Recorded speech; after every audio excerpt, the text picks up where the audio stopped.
दुनिया आज जिसे महंगे सुपरफूड और फ्लेक्सीड के नाम से खाती है, मिथिला के लोग सदियों से उसके दीवाने हैं। जी हाँ, मैं बात कर रहा हूं हमारी अपनी तीसी की, जिन्हें कई लोग अलसी भी कहते हैं। मिथिला की मिट्टी और थाली दोनों में तीसी का एक बहुत खास स्थान है। ये सिर्फ एक बीज नहीं, हमारी परंपरा और सेहत का खजाना है। सर्दी हो या गर्मी, तीसी का उपयोग मिथिला के हर घर में होता है। इसे आप ओमेगा 3 और प्रोटीन का देसी पावर हाउस कह सकते हैं। अब आते हैं इसके स्वाद पर। इसे खाते कैसे हैं? तीसी को हल्का भूनकर उसका पाउडर बनाया जाता है। फिर उस पाउडर को गर्मागर्म भात, थोड़ा सा नमक और कच्चे सरसों तेल के साथ मिलाकर खाइए।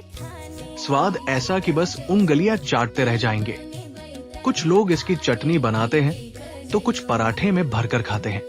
लेकिन मिथिला में तीसी का सबसे मजेदार अवतार है तिस्योरी, जिन्हें कई लोग तिलौरी भी कहते हैं। तिस्योरी यानी तीसी यानी अलसी की बड़ी। इसे बनाने के लिए तीसी को रात भर भिगोया जाता है। फिर चावल का पेस्ट, हींग और मसालों के साथ मिलाकर धूप में छोटे छोटे आकार में सुखाया जाता है। ये मिथिला की धूप और आंगन की मिठास का प्रतीक है। जब इस सूखी हुई तिस्योरी को गर्मागर्म तेल में छाना जाता है तो इसका कुरकुरापन दाल चावल का मजा दोगुना कर देता है। तो अगली बार जब आप किसी के मुंह से फ्लैक्सीड सुने तो मिथिला की तिस्योरी को जरूर याद करें। क्या आपने कभी तीसी का भात या तिस्योरी खाई है?